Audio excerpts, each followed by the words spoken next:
All systems go. Clear for liftoff.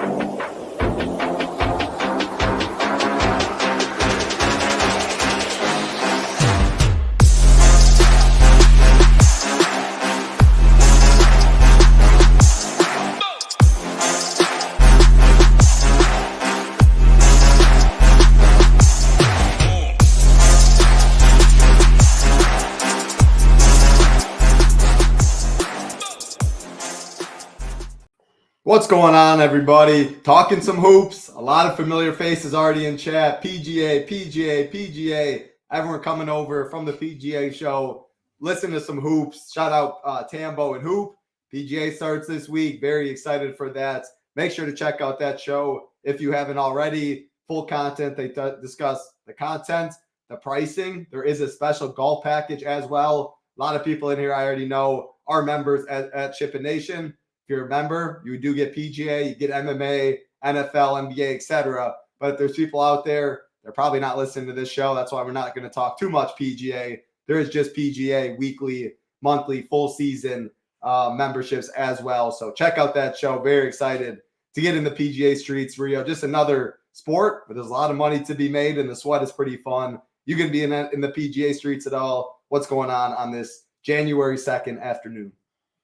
Yeah, PGA is definitely a super fun DFS sport. I really enjoyed watching it. Was never a golf guy growing up, but obviously when you're gambling on something, it makes it a little bit more interesting. But just aside from that, like watching PGA in the mornings is really relaxing. It's a nice way to start the day for sure. So I'm definitely excited for some PGA. Excited for an event that we'll be going to in a month too at a PGA event. So that'll be a lot of fun. But basketball is still here. Excited about this 6-game slate. Nice that we don't get a big, massive injury news type slate. So yeah, excited for this one for sure. Oh, come on. First mute of the year. Come on, man. That is tough seeing. So like you said, there is 6 games. So DraftKings and FanDuel, lately what they've been doing is they haven't included the really late game. Today they are including it finally. So 6 games on the slate. And what is going on in the association, Rio? I pull up the injury report. I see like 2 Q tags, hardly any news. Steve Kerr gave us his lineup. Golden State will be a pretty big talking point on this slate with the lineup that they're expected to roll out for the foreseeable future, according to Steve Kerr. But what is going on? Are we going to get is this going to be every day in the new year? Is this just a little trick? They're going to trick us and make us feel good for a day, and it's going to be back to the whole laundry list of Q tags. Oh yeah, I'm sure the injury shenanigans will definitely be piling on pretty soon. This is about the time of year where you start to, a little bit like in the next month or two, you start to see some really, really weird stuff happening in the NBA where you get some late scratches, you get some weird situations where you have players you never heard of starting. But yeah, we just gotta enjoy this while it's here right now. I don't have a ton of injury news to go through, which is nice. Yeah, that's what I was hoping, Jordan. Obviously, joking. The NBA will never get to that point. But it's so rare just seeing 6 games, pretty much no injury news. We're not saying advocating set your lineup right now and forget about it. Sometimes you get a random starting lineup change. Ross says, you never know. Steve Kerr never says something and does something different, of course. But it was just recent coach talk. I'm expecting that starting lineup to roll out. The Kumingas, Trace, or the Jackson Davis. I'm excited to see how they all play together. CP3 back in that starting lineup, and the Warriors have some good value, some ownership going to that spot as well. Got to say hi to other people in chat before we go. Game by game, like always. Ben in here, paired by Clint, Beadle, paired by already dropping his play of the day in here. Justin, Sean, Matt, William, new member. Love to see that, William. Again, make sure to get in the Discord. Always see you in chats. Love that. Great way to start the new year right there. Charlie, what is going on? Go Collect. Hey, shout out Go Collect. Shout out our partner at Drafters as well. Head over to Drafters. Use that promo code SHIPIT. They'll match 100%, $20 all the way to 100. Play up best ball. $50K up top in the big one. Also a $3 contest as well. Head over there. Hoop and I did a show. We'll have 2 other shows this week. Another one next week. Playoff best ball. Always fun. A lot of strategy. Shout out Go Collect, baby. $30,000. What a sick team. Richie Small's in here. Our man Ham's in here. Take down what's going on. You betcha. Jordan in here as well. All we ask from you, like button, subscribe button helps us out a ton. And if you do want to join us at ShipItNation.com, weekly, monthly, 6-month, and annual packages all do include the Discord except weekly. And the Discord is a huge piece of our content. Great community. And I say it a lot. A lot of people in the YouTube chat are in the Discord as well. Rio, any thoughts? Slate thoughts, stars and scrubs, balance build, anything you're really thinking? Again, my story is we're not really waiting on too much injury news. So what we say now, I'm expecting to be pretty relevant 4 or 5 hours from now. But any thoughts before we go game by game? Yeah, well, I have definitely something to build off of what Ross said earlier. When we get to that game, I have a few hot takes in that one that I'm excited to talk about, but hopefully I can follow up on my Jordan Clarkson triple-double last night at whatever 1% owned. But yeah, no, this is a really fun slate. I just finished putting the slate plan up and writing up all the games to get ready for the show, and I think there's a couple interesting talking points in the slate for sure. I think this is a pretty good GPP type of slate, a good play to kind of get away from the chalky type plays. So I'm excited to talk about it.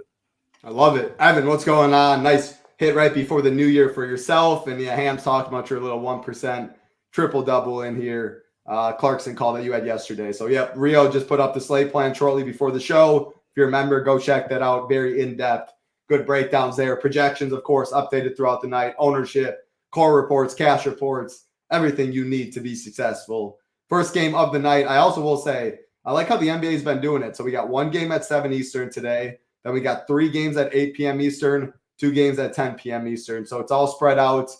Not really waiting for much injury news, but at least have some time. You want to grab a bite to eat, do whatever you want to do in between lock times, which is always nice. First game of the night, Chicago Bulls, Philadelphia 76ers, 223.5 total. Philly is favored by 10. On the Chicago side, Levine out, Vooch out. Torrey Craig really doesn't mean much, but Drummond will continue to start for Vooch. Levine, he has been out. Caruso will still start. Not expecting any weird things on the Bulls side. As far as Philly, D'Anthony Melton, Robert Covington are out. In terms of ownership in this game, I think Embiid is interesting. He's going to get some, I think, as a spend on this slate, 11,000. Trace Jackson Davis, I mentioned him earlier. He is going to be one of the most popular plays, if not the most popular play on the slate, which takes up a center spot. But I think people will have the money. And if you look at spend ups on this slate, Embiid's at 11K, SGA's at 10.3, and those are the only two above 10K on this slate. So if people go all the way up, I think it's Embiid. There's enough value, I think, to make it work. But if so, that'd be a 2-center night in a lot of lineups. Throw it over to you on that. Thoughts on Embiid to start it off, and then what else do you like in this game? Yeah, so I mean, starting with the Bulls side, just their defense overall, it's actually held up pretty nicely since Vucevic has been out of the lineup. They have a 112 defensive rating, which would be about 8th overall among all teams on the year. And yeah, they've been pretty solid defensively all year long, so they've held up really nicely without having Vucevic out there. And then the Sixers, obviously getting Joel Embiid back is going to be a huge help to their offense. Over the last 4 games that he's missed, they've ranked 14th overall in offensive rating, which is well below their season average of their 3rd overall. They were about 115 without Embiid, 121 with him. So big boost to the Sixers, obviously getting him back. But yeah, I mean, Embiid's a great spend up always. I don't think that he'll have too much of an issue with the matchup with Andre Drummond. Definitely have the scenario of Drummond getting into foul trouble, which would give Embiid a clearer pathway to an upside. But I mean, he's unguardable right now this season. He's just been so good. Definitely the front runner for MVP. Dominating usage on the Sixers, 37.7.5 usage rate. Leads the team in assist percentage as well. So I think that he's pretty clearly the top spin on the slate. I did see Parabay drop a play of the day in chat right before we got on, talking about Tyrese Maxey. I get it. Definitely going to have more usage going his way with no D'Anthony Melton in this game, like you said. But 9K is a pretty tough price tag for me to pay for him in this matchup, especially. I mean, I think the Bulls are the first overall team in DVP to opposing point guards, having Caruso out there, Ayo Dosunmu, 2 really solid defenders. On top of that, getting Joel Embiid back. So I'm kind of fine going away from pretty much everybody on the Sixers side outside of Joel Embiid, I guess. I mean, Patrick Beverley is kind of projecting decently right now as a value at 3.9K. So if you want to go for him, I don't think that that's the craziest thing. It's point guard spot, which is kind of a valuable position. So maybe not going him, but he definitely makes some sense at 3.9K. But outside of Embiid, not a ton of interest on the Sixers side in such a slow-paced matchup against the Bulls. And then on the Bulls side, yeah, I mean, anytime DeMar DeRozan is getting any sort of ownership above 10%, I think that he's just a clear fade, and that gives us the edge that we're looking for. I just don't see how people are still playing this guy at 8.3K. He's just shown really no upside, even with LaVine out, even with Vucevic out. Only has like one game above 47 or 2 games above 47 in like the past 10 games or so. He's a pretty clear X out to me. I do think that Andre Drummond is a very interesting talking point in the slate, though, because we know the upside that he has when he gets the full minutes. We've seen 2 out of the last 3 starts that he's had. He's got 67.5 DK points and 56.75 DK points with 25 and 23 rebounds. The one down game was against Indy where he got into foul trouble early, and he did lose a little bit of run in the fourth quarter, just with the game kind of playing up in pace. Still put up 16 rebounds and 7 points. So I think that, we can assume that on a normal night when he gets 30 plus minutes, he's going to go above 45 to 50 DraftKings points. But the downside here is the Joel Embiid getting him into foul trouble scenario.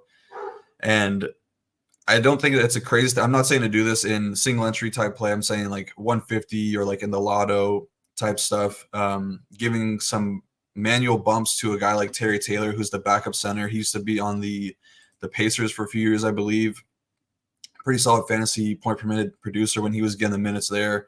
I don't think that he's the craziest play at like 1% ownership, just sprinkling him in some lineups that, the scenario is that Drummond gets into foul trouble and Embiid gets him there early, and then maybe he gets, 18 to 20 minutes of run as the backup center. So I don't think that's the craziest thing, but I still think Drummond's a great play. He's a fine play.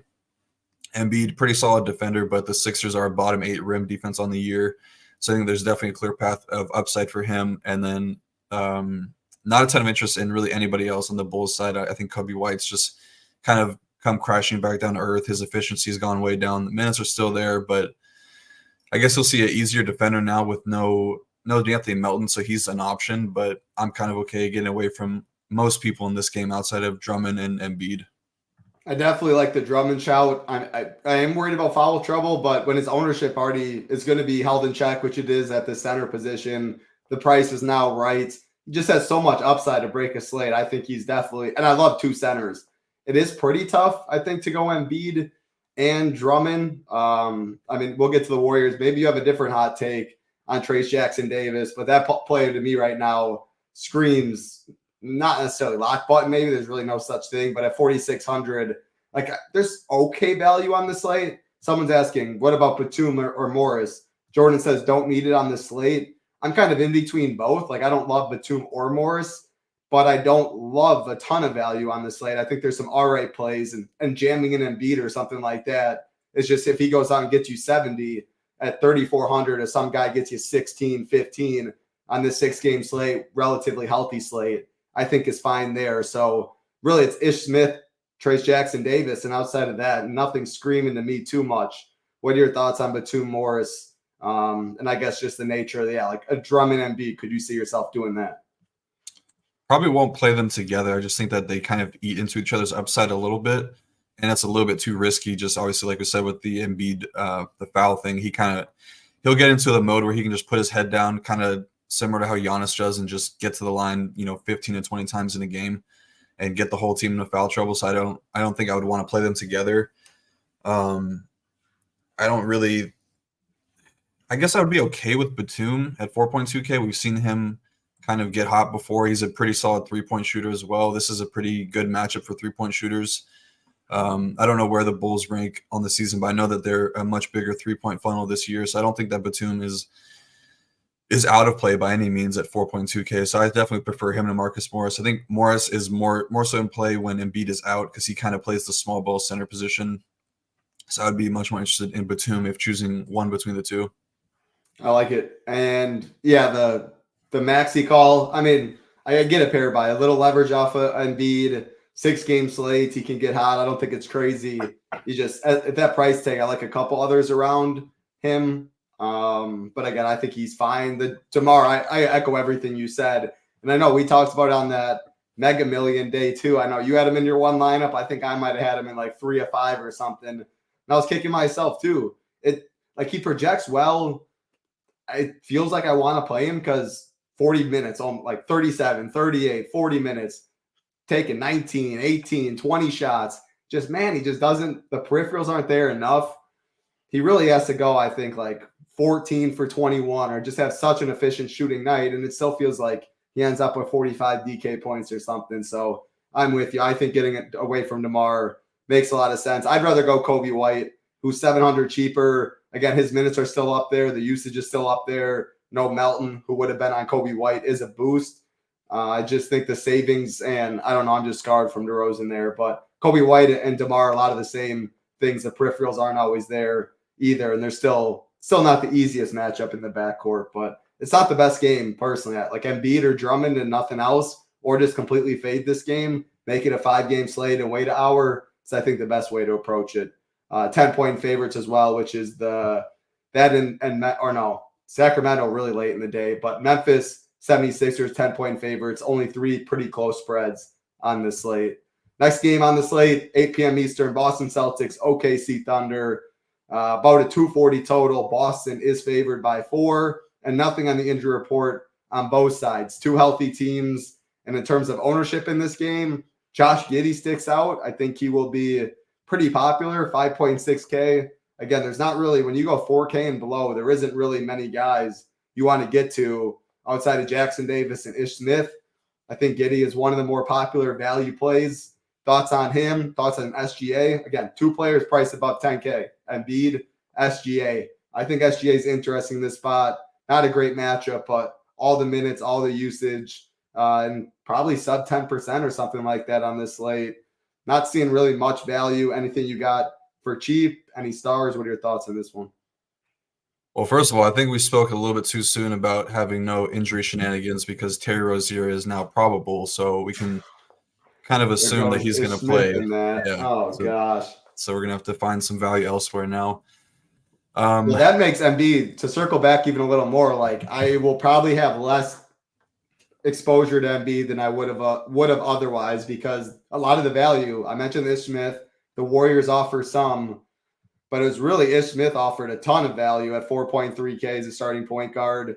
Then you had, I don't know, I guess that was the main one there. Bridges, I think, was a fine play. FanDuel, like the Nick Smiths of the world, we saw that yesterday. That wasn't fun, but some people would have went there. Brandon Miller. It was more so FanDuel had the Hornets mispriced more than DK, but still, Ish Smith value for sure takes probably Embiid away, SGA even lower ownership, and maybe the mid-tier route. Yeah, definitely. And now Batum. Yeah, now CW definitely likes Batum.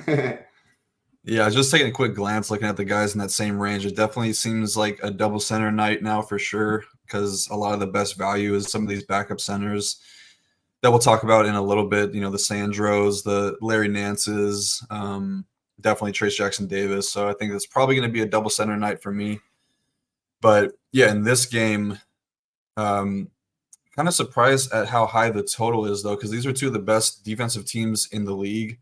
Going to be a really fun game to watch from a viewer standpoint. I don't know if this one's nationally televised. Would not be surprised if it was. But yeah, there's 2 of the best teams in the Eastern and Western Conference facing off. Top 2 and top 3 defenses. The top 2 and top 6 overall offenses. So I think that definitely going to be some scoring in this game, but I could also see a very competitive defensive battle. Both these teams kind of play similar defense, both in the top half rim defense, bottom 7 and 8 and 3-point defense. So we can kind of already paint a picture to how the game's going to play out. On the Celtics side, Tatum, 9.8K, really solid price tag coming with no ownership. Definitely a tough matchup. Going to see Jalen Williams in this game, really solid defender. But Tatum's taking almost 9 3-pointers a game this season. Leads the team in usage, 29%. So I think that he's my preferred spend-up option. Probably I would max one of him and Brown, but I think between those 2, I definitely prefer Tatum. I don't think that at 8.6K with Tatum and Brown priced as closely as they are, that Jaylen Brown is really in play for me, so I'm kind of okay getting away from him. I think Kristaps Porzingis is a really interesting play in this game, though. He's been kind of in and out of the lineup all season with this lingering ankle/calf injury. But yeah, when he gets the normal minutes, he definitely produces. And just looking at the usage and all these numbers from the starting lineup, with the Tatum, Brown, KP, White, Drew Holiday lineup, he averages the most DK points per 36 at 43 DK points. Really solid matchup, like I said, for 3-point shooters. So I think that he could definitely be out there launching. He's got good upside from blocks as well. So I think that overall he's my favorite play on the Celtics side. Derek White's a little bit tougher to get to. He's also tough to ignore, though, just with how well he's played all season. But I think just with the price tag getting really close to $8K with a fully healthy Celtics team, I'm pretty okay getting away from him. Same kind of goes for Drew at almost $7K. He's really low usage with this team fully healthy. So really just Tatum or Porzingis on the Celtics side. And then on the OKC side, SGA going to see Drew Holiday on defense. Really tough matchup, but I don't think that matchups really matter right now for Shea. He's just been torching a couple of these really bad matchups, quote unquote bad matchups. I mean, Denver, where he's supposed to see Kentavious Caldwell-Pope, he went for 43-4. Minnesota with Jaden McDaniels, who we love as a defender, 34-9-6. Lakers, who have Cam Reddish, a couple other guys, 34-7-5. So I think the SGA definitely makes as an interesting spend up option, but ownership's kind of following him as well. He's going to be above 10% ownership, and I think that there's somebody that I like, a couple guys that I like in these other games a little bit more, but I think that Shea is definitely an excellent spend up option. Maybe if you want to get into like a little game stack with Porzingis and Shea or Tatum and Shea, it makes a ton of sense as well. Less interested in the Chet Holmgren side of this one, 7.6K. He's shown to be a very consistent fantasy producer in his rookie season, right around 40 DK points most games. Shown solid upside in some of these games with the steals and the blocks. Hit a couple of big games against the Nuggets, but I just don't think that he has the upside right now to get you like a tournament winning score, and center is pretty loaded. So I'm okay getting away from him. Going to be a really tough matchup versus Celtics, who are top 3 in rim defense. And yeah, Giddey is kind of an interesting talking point as well. 5.6K, going to come with some ownership. He's still losing minutes to guys like Cason Wallace and Isaiah Joe, but he's shown that he can get it done in around 25 minutes of play. I also just think that there's some better options in that same range as well in these later games. So I'm kind of fine fading Giddey at ownership. I think that Lou Dort makes a little bit of sense, though. He's an okay value. You can definitely get hot from 3. If he knocks down 3 to 4 3-pointers, I think that he could kind of get on his way to paying off the price tag. But yeah, kind of don't really have a ton of interest in this game as a whole, surprisingly, as high of a game total as it is. What are your thoughts? So I like your Porzingis shout. A lot of it is because of power forward eligibility. Like that's why I don't like Chet, just center eligible, can't get there. If I played Porzingis, I would definitely make sure it is that power forward. And like with this Terry Rozier news now, without Ish Smith, man, like I'm leaning to this heavy mid-tier build maybe. Like I love SGA. I mean, yeah, everything you said, and Jake's hyping him up. Kobe Bryant doesn't care. Court is SGA's kitchen. I mean, he's the man. There's no doubt about that. But like Embiid, I think I'm going to have less than I initially wanted. SGA, I think his ownership goes down with value being a little tougher. What are your thoughts on like Jalen Williams, 6.8K? You just jam all of this mid-tier range. Nobody above like 8.4K or something. What are your thoughts on that and like a Jalen Williams in this spot? I think that was the one you didn't really mention, which means you probably don't have ownership, but I'm a huge fan of his game, and we know he has that upside. Yeah, I like the player for sure, but as far as a fantasy player, I don't love it at almost 7K. Really tough matchup as well. He's not really a 3-point shooter, so he's kind of looking to get to the basket. He's going to need to add assists and rebounds to his upside, which he doesn't really do a ton of. So I think that there's probably better options and cheaper options as well. So I don't really have a ton of interest in Jalen Williams, but he's only going to be I see like around 8% ownership. We have him for about 1, but yeah, I don't know. I think it's a little too expensive for Jalen Williams personally. One other guy, Lou Dort. Someone mentioned it in chat, but now that value is even tougher. Again, if you go no one under 4K and like nobody above 8.5, something like that, maybe you'd fall on a Lou Dort price. He gets about 30 minutes. I don't think it's the craziest thing. He obviously has to hit his wide open threes, but grab some boards, and this 240 total definitely does feel surprising. really anytime you see Boston in a total this big, it's surprising. But man, if he's out there 30 minutes, they're going to need his defense on a slate now. Value's even tougher. Thoughts on him? Yeah, I mentioned him a little bit. I think that he's fine as a value option for sure. It's a better matchup for 3-point shooters, which I guess you can consider him one. 4.6K is totally fine, and he looks like he'll be needed on this slate with no Ish Smith. So I'm fine getting to Lou Dort for sure. Yeah, I wasn't really trying to call him a 3-point shooter. It's just when SGA just has the ball, everyone's staring. He sits there and he gets wide open on double teams, and that is his job outside of playing defense, I guess. So yeah, he does have to hit a couple though. Yeah, he's made me a believer though. I used to be a big hater of his game. I remember a couple of years ago, 2-3 years ago, when he was kind of starting to get the starting job there, and he was known as a really solid defender, but he would be out there launching threes, and he was just. I saw him airball a bunch one season. I feel like, but he's really turned it around. He's improved his game a ton. He's made me a believer for sure. I'm a semi big fan of Lou Dort now. You're a believer in that jump shot? He's a 3-point specialist? You're about to say that? No, not a specialist, but he's definitely got some skills for sure. I mean, look at his numbers. He 4 for 5 last game, 5 for 6 a couple games ago. I mean, they're almost all wide open. Yeah. I mean, but still, I mean, he wasn't hitting them prior, but yeah. It's like the Luka effect. Like when you're playing alongside a guy like him, you're gonna get open shots. So it's good. Like Grant Williams. He ain't Grant Williams yet from deep, right? Come on. Right. Yeah. What's going on, Danny? Happy New Year to you as well, my man. Jason, what's going on as well? See you in chat. We'll probably see this in a little bit, catching up on 1.5x.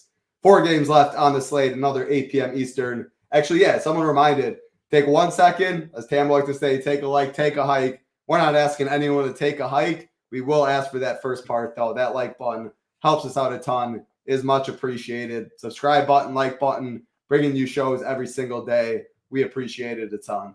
San Antonio Spurs, Memphis Grizzlies, 236 total. Memphis is favored by 10. Looking at the injury report in this one, Zach Collins is out for the Spurs. On the Memphis side, no injuries to be said there. Looking at ownership in this game, I mean, you're talking about some of these value centers, so I'll throw it to you right here. Is Bismack Biyombo, which I guess he's not a backup at this point, but in terms of value, under 4K, he's one of the few that I'm seeing that, hey, he's going to be on the court a little bit. They're going to need his size. But center's so good, and I know Trace Jackson-Davis, I mean, well, unless Rio absolutely talks me off the ledge, he might be in every single one of my lineups, especially now with this Ish Smith, with Terry Rozier playing. Can you see a Jackson-Davis double cheap center builds? And then talk about a couple other guys, a Marcus Smart in the mid-tier, obviously Bane, Jaren Jackson. What do you see in this one? But start with Biz in this one. Yeah, I don't think we should be playing Bismack Biyombo. I mean, there's much better. Even though he's starting, like the floor is so low for him, and I don't even know like really what his ceiling is. Maybe 27, which he got against Atlanta a few games ago. Hey, if you sign me up for 22, I'm putting this dude in some teams on this slate. But I agree with you. It's not comparison, a fun play. Like you have Sandro's $300 more expensive. He's for sure going to get backup center minutes. I think that Larry Nance is a better option with $400 more. I'm not going to be talking you off Trace Jackson-Davis, so he'll definitely be in a ton of my lineups. But I mean, yeah, say no. I mean, it's pretty easy to say no to Biz. I was looking. So Mamu in this game, you talk a little bit. He's going to take Zach Collins' role, so you just prefer him right there. Yeah, for sure. But yeah, just like game environment wise, this is a really good spot for the Grizzlies to kind of get back on track. They've obviously struggled all year long. One of the worst offensively rated teams in the year. They've gotten much better, much faster pace since Ja Morant came back, but they're still struggling a lot. And I'm kind of surprised that the spread is as close. I mean, 10 points is not close, but going against the Spurs, who are one of the worst teams in the league, you would think it'd be a little bit wider. So that kind of tells me that the game should stay close enough to where we see full run from all the main starters on the Memphis side, which if you're telling me I'm getting my 35, 36 minutes from Ja Morant, then sign me up in this matchup. So he's for sure probably my top spend on the slate. I prefer him to SGA, prefer him to Embiid, obviously different price tag and different position, but he's for sure my favorite spend on this slate for sure. And I'll start with the Memphis side because it looks like Desmond Bane is coming in with a ton of ownership, which I mean I agree with. He's a really solid option. The matchup is great. Spurs are dead last in 3-point defense, but $1,500 more, I'd rather just find that salary to get up to Ja. I just think that the upside is kind of unrivaled when things go right for them. We haven't really seen the huge game from Ja Morant yet, but we know historically that he's got 65, 70 point games in his range of outcomes. Bane's gotten that, once or twice this season, had a couple solid games alongside Ja Morant as well. But I just think that the matchup is so good for Ja in his full minutes workload. I will side with him. Jaren Jackson Jr., he's kind of in the DeMar DeRozan bucket for me. Fine cash play, but a terrible GPP play. I mean, I don't know what has really happened to him. His rebounding has just cratered this year. He only has, I don't know if this is correct, but I looked at his game log. I think he only has 2 games of double-digit rebounds all season long, which is just insane to me. I mean, obviously playing alongside a guy like Tillman and Bismack, they kind of take away rebounds, but you should still be out there getting some boards. His stocks, steals, and blocks upside has come way down. Maybe he can find a little bit of a ceiling here playing at home, and that they had the whole scorekeeper stat padding, last year, 2 years ago. So maybe he gets a couple there, but he just seems like a pretty easy fade for me, even though he's projecting really well. I do like Marcus Smart as a value option. A pivot off of Josh Giddey too, if you will. He's gotten up double-digit shot attempts in his 4 games since returning. He's averaging over 7 3-point attempts per game, and really good matchup for 3-point shooters if we want to consider Marcus Smart one. We've always seen him kind of pop off for these random spikes and peripherals with assists and rebounds. So he definitely can get there if he's running hot in those categories. But he also brings a pretty solid floor with his steals. He's gotten the last 4 games 3, 1, and 5. And this is actually the best matchup in terms of, guys that get steals. The Spurs are dead last in steals allowed per game to shooting guards. So I think that he has some sneaky upside and doesn't look like he's coming in with a huge amount of ownership. So I have interest in Ja, Bane, Marcus Smart on the Grizzlies side. No Jaren Jackson, no Bismack for me. And on San Antonio, kind of tough to click on Wemby right now. He's only going to see around 24, 25 minutes, 8.5K. He could definitely still get there. He did it 2 games ago, went for 60 in 24 minutes, went for 36 and 6 with 7 blocks. The Grizzlies are going to attack the rim, so he'll have plenty of opportunities to get some blocks. Maybe he can grind his way there in 24 minutes, but that just kind of seems to be his minutes cap right now. So I don't think that we can really look there. Vassell and Keldon Johnson are kind of interesting options at 7K. Definitely risky for anybody that's playing on a team coached by Greg Popovich right now, where the plug could definitely be pulled at any minute. But matchup wise, pretty solid for both of them versus the Grizzlies, who are a pretty big 3-point funnel. I think that the way to play it is kind of game stacking it with Devin Vassell and Keldon Johnson. You want to have a Grizzly on the comeback, just kind of playing into the game, being more competitive, and these guys would see bigger minutes and probably be the reason why it's competitive. And then kind of fading the whole mid-tier, the Sohans, Trey Johnson, Malachi Branham. Much more interested in Sandro, who's going to see backup center minutes. Seems pretty safe to play in a blowout as well. Last game against the Celtics, he played. It was a really, really big blowout, and he didn't play in the third quarter, but in the fourth quarter, he played the last 8 minutes of the game and actually shared the court with Dominic Barlow, who is kind of their third string center. So it was nice to see that he's pretty safe to play in a blowout. But those would be the guys I'd be looking to in this game. I agree with you. First of all, I was going to say, did you see the Sohan? I mean, man, maybe 2.5 legit 3 feet short on it was a wing jumper, the left wing 3-pointer. It was like a pick and pop. And man, I don't know if I've ever seen someone miss that bad. You didn't see it? I haven't seen it, but I've been, how I think about him offensively. He's got a lot to improve on. We'll just say that. I mean, he's a one-handed free throw shooter, for God's sake. Yeah, he's got no bag so far on the offensive end, but I'll have to find it and I'll send it to you on Twitter. I agree with you. I mean, my favorite play in this game is Marcus Smart at 5.8K. It's just value's tough. I do love the job play, and again, with more lack of value, like I doubt I can get up to Embiid like I thought I could on most teams prior to the show. And it's SGA right there. I think SGA is fine. Ja's even cheaper, sub 10K, 9.7K. Even if I play Ja, I'm not going to force any of these Spurs because they kind of Vassell can go and get his 33. Keldon can get 35. Sohan can get 29. It's hard to get for me to play Wemby at this price in those limited minutes. But when he is out there, he's going to smash and take away from all the guys. I guess, yeah, probably would be Mamu on the Spurs if I had to pick anyone because of his price. When we get to Larry Nance, though, I think that would be my preferred. If you just had to say right now, Nance or Mamu, who would you lean? I probably would go Nance. Nance, yeah. But well, I just want to clear it up because I don't know if that was kind of confusing. I don't think you have to pair Jaw with a Spur, but I think you have to pair Keldon and Vassell with a Grizzly. I think you play Jaw by himself. Okay, so if you played Keldon or Vassell, you'd play Grizzly. Okay, yeah, that makes sense. No Biz, Bane will be popular. I like the Jaren Jackson call, though. I didn't know that about the 10 rebounds. I did know that it feels like the dude hasn't hit his ceiling in ages, and which is so weird for him because he's always been known as that floor ceiling guy. If you stay out of foul trouble, I mean, the dude had huge upside, mainly a lot with the stocks, but the rebounds were always there. He could hit shots too. But yeah, looking at that game log, the DeRozan comparison is so good. I'd probably rather play DeRozan. Today, I like DeRozan more than Jackson. I think Jackson will be higher owned. But yeah, I definitely like that comparison. Smart, Ja Morant. Other than that, I don't really like this game too much. You talked me into a little Mamu. And yeah, Biz. I don't know. Maybe I'll have a couple Biz teams, but 21 minutes, that's all I'm asking for. 18 DK points is what it gets you. Trace Jackson Davis, when we get there, though, the center that my teams will pretty much all be built around today. Let's keep it rolling. Next game on the slate, third of three that starts at 8 p.m. Eastern. Brooklyn Nets, New Orleans Pelicans, 228.5 total. Pelicans favored by 5 on the injury report. Trey Murphy's questionable. One of the few Q tags that actually means a little bit. But on a usual NBA night in the association, Trey Murphy being questionable means nothing relative to the slate. So in or out, I don't think it changes too much.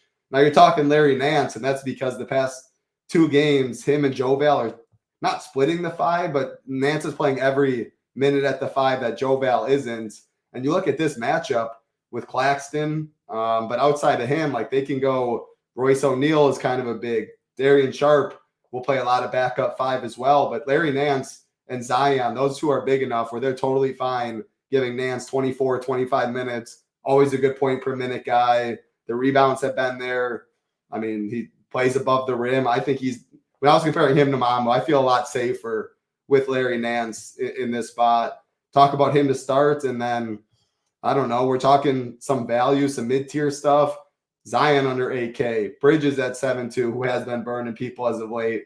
CJ 7.1, Ingram 8.1, even Claxton 6.8. Like a lot of this game in this mid-tier that I'm probably looking at now with the value I don't love will be in this game. Pretty close spread. This is my favorite game on the slate. What do you see? Yeah, this is definitely a game to target for sure. I mean, the Nets, they've been struggling big time. Losers of 8 of their last 10 games.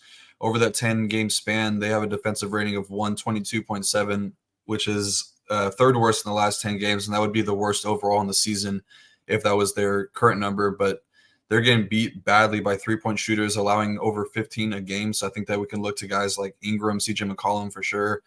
Pelicans have been pretty solid defensively, top 8 overall, kind of a middling offense.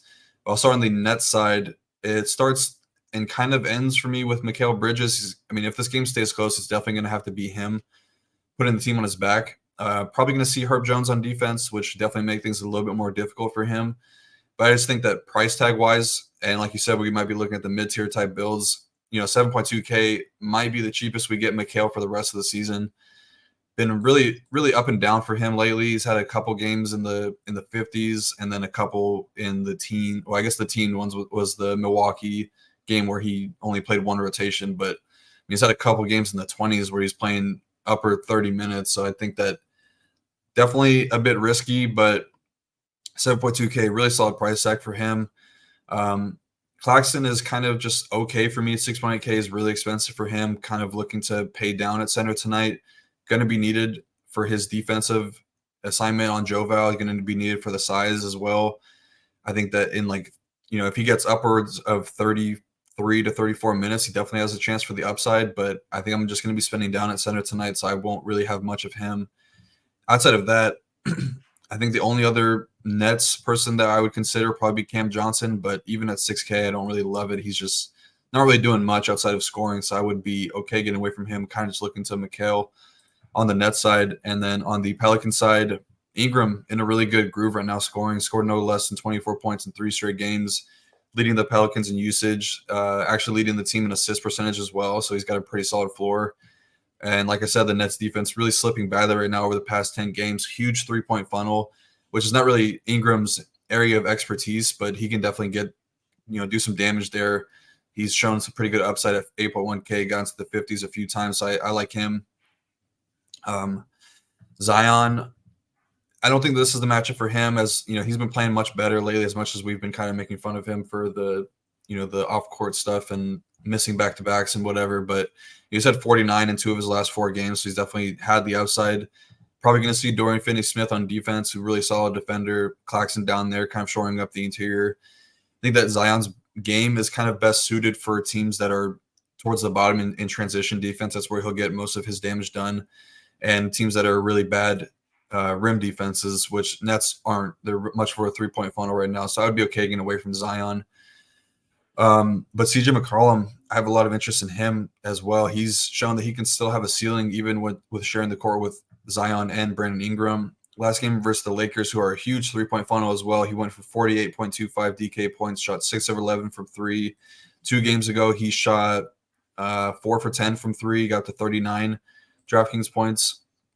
So I think that he's in a really good spot here just with how bad the Nets have been over their last 10 games against 3-point shooters. So I like him a lot in the mid-tier as a sneaky option. And then, like we mentioned earlier, Larry Nance, fine either way. He's been seeing the backup center minutes, like you said. He's shown pretty good upside. He got a double-double last game. The game before that, he had hit a bunch of steals. Oh, I'm looking at the wrong game log. I think he had like 6 or 7 steals and blocks combined. Yeah, he had 5 steals, 1 block. So he's a solid option at 4.2K. Definitely gonna be looking to guys in that same range. But yeah, if Trey Murphy misses, I think that we can go to look at Herb Jones again, 4.9K. He got there last game. I think Najee Marshall would be in play too at 3.9K. Probably get pretty popular. I would much rather play Najee Marshall than Nicholas Batum, so maybe I'll save some spots open for him. But yeah, just looking at the main guys here: CJ, Ingram, Bridges, Zion a little bit, Claxton, and Larry Nance. Yeah, this mid-tier, we keep talking about it, but with the lack of value, I think give me 35 plus minutes from Mikal Bridges. Give me 35 plus minutes from Ingram. I don't mind Zion. I know Giant isn't like Zion. You said it too, but if I'm not going to be playing anyone above 8.5 in some lineup, 7.8K, we always know he has that upside. My 2 favorite games, this game and then this Orlando Golden State game, we'll talk about in a sec just because it fits that mid-tier construction. Guys are going to get minutes for not 10 plus K, etc. And there's not many guys below 4K I like much. But love your Nance shout, the Bridges. Yeah, like even Cameron Johnson. I don't love him by any means. On most slates, I wouldn't like it. But 6K, a guy that'll be out there about 30 minutes. He can hit some shots. Give me 30 points at 6K on this slate. Like, I think that's totally fine. I don't think if I had to guess the winner today, even in the lotto, it's not going to be fire. I think if you play Larry Nance and he gets you 21, that could be enough. And what it gets you on this slate is how I see it. So, yeah, I like the mid-tier and a lot of good shouts in this game for sure. The Ingrams, the CJ call right in that build that I'm looking to get exposure to. Same thing. We got 2 games left. I'm going to go to Orlando, Golden State. I look at that game very similar to that last game. 230 total. Golden State's favored by 3. This is 2 of the 3 games that have close spreads. For the injury report, Markelle Fultz is questionable in this one. Joe Ingles is out. Jonathan Isaac is out. Nothing on the Golden State side. Steve Kerr did come out saying that their starting lineup for the foreseeable future will be Steph, CP3, Clay, Kuminga, Trace Jackson Davis. I absolutely love that. I think Pods off the bench fits their scheme pretty good as well. Wiggins off the bench. I really like what they're doing with this lineup. And why I like this Golden State side, CP3 at 5.6K will be one of the most popular plays on the slates. Trace Jackson Davis will be one of the most popular plays on the slates. I think Kuminga at 5K is solid. Wiggins 4.9, Pod 6K, Clay 6.1. I don't love any of those guys too much, but they're going to fit my builds. And this slate's pretty tough. They're in a range where I'll probably be landing on them occasionally. I'll get to you if you have any strong leads on those guys, but the minutes will be there for them. Steph, man, he's in the Jared Jackson Jr., the DeMar DeRozan categories right now, unfortunately. Like, I don't know, man. I need to see something in the game log to show me that Price wants to rope me in. I'd rather get to the Bridges, the Ingrams, the McCollums, the Jaws, etc. I like Franz on the other side. Franz, Paolo, probably the only two. I think Cole Anthony, maybe if you need Fultz to be out there. I don't know. It's mainly Franz and Paolo, but right in that mid-tier, 7-5, 8-2, playing all the minutes. The story of the slate, I've said it a million times, but especially with Rozier expected to play, I don't love this value down there too much. Give me these mid-tier guys in this game and that Nets game we just talked about. What do you see in this one? Yeah, I really like this game environment here. I think it has like kind of sneaky game stack potential. Much more so if Markelle Fultz were to miss. We've seen Paolo and Franz take on much bigger roles, ball handling wise. Just Jalen Suggs is going to be the starting point guard, more of a guard than a point guard. Anthony Black has no usage. We know Cole Anthony will take some away when he's out there, but his minutes are kind of, the Malik Monk-ish, where they could be 25 one game and 32 the next game. So he's not the safest, but and they're staggered. Thought like with Franz and Paolo, Cole staggered a little more with them as well, which doesn't hurt too much. But when he's in, he chucks. Yeah, for sure. I like Cole Anthony's game too. North Carolina boy. So like him. But yeah, I mean, the duo Apollo and Franz, they've been on fire lately. Last two games, Paul scored 53, 51, Franz 55, 46 and a half. And on our correlation sheet, if you remember, they are very strongly correlated together. So in times where one of them is 5Xing, the other one is 5Xing a lot of those times. So I don't mind pairing them together. I've done that a few times throughout this year. I think that you could definitely get into a game stack here. And yeah, I agree with you on Steph Curry, though. It's just got to have to show it to me first. He's just been, I don't know, if it's just the age thing or if it's the minutes. He's not seeing, he really hasn't seen more than like 34, 35 in a lot of games. Sometimes, against Boston got up to 38, but still only put up 46.75 DK points. So he's just kind of.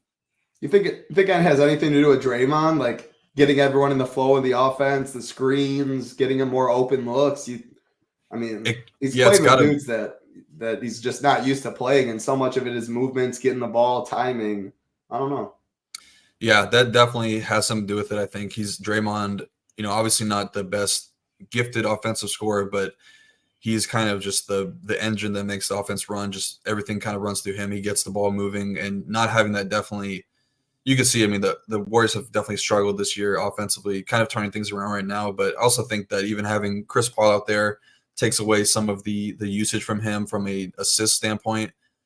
But yeah, definitely going to have to be a wait and see approach from me on Steph, even as well as he's projecting for us right now. Klay Thompson, just his minutes are not secure, and he's just shooting the ball terribly right now. So I think that he's a pretty easy fade. So I wanted to talk about the Chris Paul type of range right now, because Chris Paul obviously is a really strong play coming in with big ownership, going to be probably 40+%, I would guess. Had a huge game against Dallas last time, went for 44.5 DK points, 33 minutes on 6 of 9 shooting from three. I'm not saying Chris Paul is a bad shooter, but you have to go back pretty far to see a time. I think the last time he did it was when he was with Phoenix.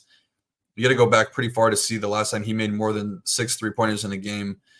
So I would say that it was a bit fluky, and I don't think that he gets. Obviously, he's not going to get 6 in back-to-back games, but I don't think that he's going to have the same type of scoring output. So that's kind of where I think it's very interesting to make the pivot to Brandon Podziemski, who he was starting for the Warriors. He looked, like one of their better options. He was really consistent. We know that Kerr likes him. He's talked him up a bunch, but they went with Chris Paul in the starting lineup. So Pods is going to be in that second unit, dominating a lot of the usage. But, I believe Ross said earlier that Kerr doesn't always do what he says he's going to do. So just because Chris Paul is starting doesn't mean he's guaranteed to see 34+ minutes. So I'm going to be personally taking a stand in my 20 max stuff and 150 stuff and going heavier on Pods at a fourth of the ownership when just a few games ago he's shown 40 plus upside. He's been really, really close to getting triple doubles too. He's had a couple games with, double digit rebounds, around 7-6 assists. So I think that he's definitely shown the upside, in 6K. That's enough for me to make that pivot. Kind of a similar ish situation last night where we had, Bradley Beal was coming in with a ton of ownership. You had Scoot Henderson was a little bit less owned, but coming in with a good amount of ownership. And then Jordan Clarkson sitting right there, same price tag, same position, looking at no ownership. That kind of is similar to me tonight with Pod. So I like him a lot as a low owned option, just an ownership standpoint. Nothing to do with matchup. So I'll be taking a stand there. But yeah, Kuminga, this is not the spot for him either. The Magic are one of the best interior defenses in the league. Really big, just an oversized team, have a ton of size down low. So I don't think that this is the spot for Kuminga.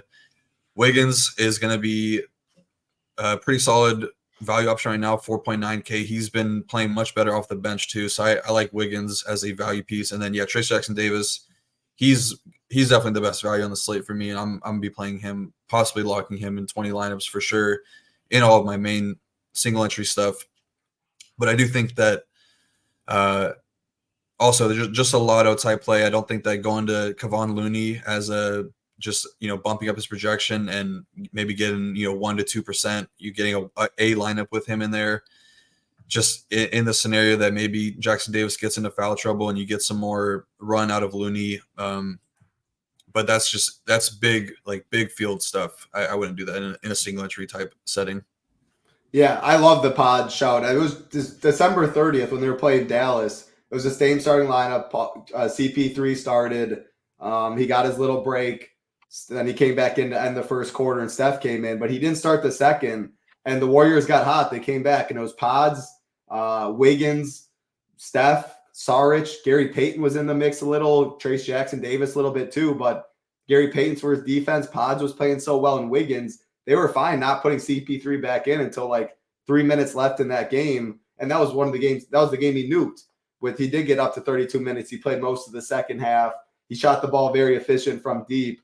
But he still had a solid first quarter, and they went away from him because their team was playing so well with Pods. Like I think Pods is better fit for this team than CP3, like you mentioned. I mean, he's out there with Steph. He has the ball in his hands a lot, likes to pick and roll, etc. The offense slows down a bit. We don't know what Kerr's going to do. We know how they're going to start. At least I feel very confident in that. But after that, how the game's flowing, what he likes, who's playing well together, Kerr is definitely a field guy when it comes to that. So, yeah, CP3 will be one of the highest owned plays on the slate. I think going to Pods, I think you can play them together. Like, it's NBA. They're both in that mid-tier. I just really do like Pods. Good rebounding floor. Just everything. He's a good player. He can score the ball. And just because he is coming in with the second units, the usage, I don't know. How much do you think it does change? The sample's not big enough there, but because Steph's minutes are staggered a lot. CP3 is a bit like he still does play with those guys. Do you think he gets a big usage bump there coming off the bench? Or, it's just how they're going to go. What are your thoughts on the usage change? I could pull up numbers if you want to keep talking a little bit. Just a small 2-game sample really quick. All right. Yeah. Because I'm looking at, it was 14, 15, 12, 19, 15. It looks pretty similar. He went through a stretch earlier. There was some injuries, mid-December when it got up to 20, 24, 17, 27. After that, though, he hasn't seen it above 20. But it's like the rebounding, 9, 10, 7. He gets assists. He's active on defense. It's just he does every little thing, which is why coaches love him that way. But the rebounding floor especially. But he hasn't got over 20 in a little while. So it doesn't look like it changes too much. Yeah, no, it's still pretty low, even in a small 2-game sample size. It's a really, really small sample size, like you said. I don't know. Yeah, I just like him, just a pure leverage standpoint, just kind of taking matchups and everything aside, just kind of playing the fantasy, game theory type game here. I think that he makes a lot of sense as a pivot. And then I got 2 other questions before we get to the last game. So we can definitely play Franz, Paulo. They actually correlate well in our ranking, in our tool over here together. If Fultz is out for sure, if Fultz is playing, would you change your mindset on that? my thought is at the end of the day, there's only 2 games at 10 p.m. Eastern. If you have both those guys in your lineups, you really might not have any flexibility to go otherwise. I'd still be fine with it, especially on the 6-gamer. Maybe it hurts a little bit. Any thoughts on that? And then talk about Pods and CP3 together. Again, I think you can play them together for the price, the nature of the slates, but maybe they eat into each other a little bit. I don't know. Thoughts on that? Yeah, starting with the Paulo and Franz stuff, I think I would have a little bit less interest in playing them together if Fultz was in. He kind of takes away a lot of the upside from a usage standpoint. I think, if you did start your lineup with both of them, it's a pretty clear pivot. You can go from Paulo to Miles Bridges, $100 cheaper, same exact positional stuff, and you're really not giving up too much of a projection. So I think that makes a ton of sense. And I don't think that I'm going to be playing Pods and CP3 together just because I was looking at the rotations from last game. They pretty much were a 1-for-1 swap in terms of minutes outside of the – actually, never mind. I am wrong about that. They did overlap a little bit, so maybe I take back what I said. I think that you could play them together.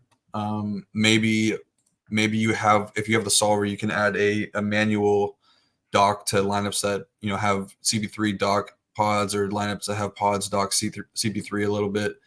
But yeah, I think you could play them together. Yeah, I agree. I wonder when CP3 and him did share the court. I assume without looking that Steph was probably off during that time getting a little rest, or it was definitely Clay. It was one of them. But a lot of the time they have at least 2 of CP3, Pods and Steph on the court there. We got 1 game left on the slates. Let me see the likes because it was a little hurtful earlier. People in chat let me know. 89 likes, 275 watching. Let's get 125. Very rare do I set a number. Whether you guys get it or not, nothing's going to change, but it does help us out a ton, and we do appreciate it a lot. And, of course, again, shout out to our partner at Drafters. Head over to drafters.com, playoff best ball. Hoop and I did a show. You can watch it on replay, talk some strategy, did some drafts on Friday. We'll have another show this Friday, another show next Friday. And if you do want to join us, just had the golf show, Tambo and Hoop did, talking about what's in store for the year. There is just golf memberships as well. Most people here, though, you want to play all the sports, NBA, NFL, golf, MMA, all of that, one price. We have weekly, monthly, 6-month, and annual packages. They do all include the Discord except the weekly package, though. So if you join any of them but weekly, make sure to get in that Discord. Huge piece of our product over here. And appreciate everyone hanging out. Hope everybody having a good day, having a great start to the new year, staying with your New Year's resolutions 2 days into it. Last game of the night, huge. Actually, I haven't seen the updated spread on this one. It was 16 and 230 total, but Rozier was not expected to play. Now is probable. They head to Sacramento. Haven't looked at it. Still probably, 13, 14. You can look it up when I'm talking. As far as ownership and stuff in this game, it was going to be a lot of the Charlotte. Ish Smith was going to be one of the most popular plays, expecting to start again. The Bridges was going to be pretty popular on FanDuel. Brandon Miller had a good price tag. Nick Smith was very cheap, even though he is never a fun click. Now with Rozier in, I don't know. It's tough to get to these Charlotte pieces. I'll throw it to you, but start with Terry Rozier himself, 8.9K. He's absolutely chucking. He's going to be probably low owned, and it kind of fits that build, that mid-tier build where I want to go. I still expect his ownership to be low. Could you get to a little low-owned Terry Rozier in this spot? Because if this game is close, it's got to be because of him is how I see it. So start with that. Any interest on the other side?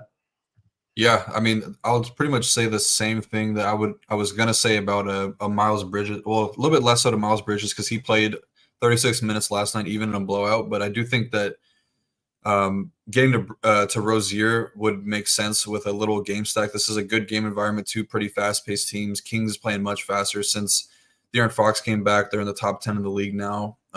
Hornets, obviously, they're dead last in defense. I think the Kings will have no issue scoring on them. But, yeah, if the game were to stay close with Rozier back, definitely going to be on the back of him and Miles Bridges and probably Brandon Miller to a lesser degree. Talk about it before, just all year with LaMelo Ball off the court. Rozier has one of the best ball handling roles, leading the team in usage, assist percentage, touch time, all the main ball handling categories. His role has been really good. It's the same role of a 9.5 to 10K type player.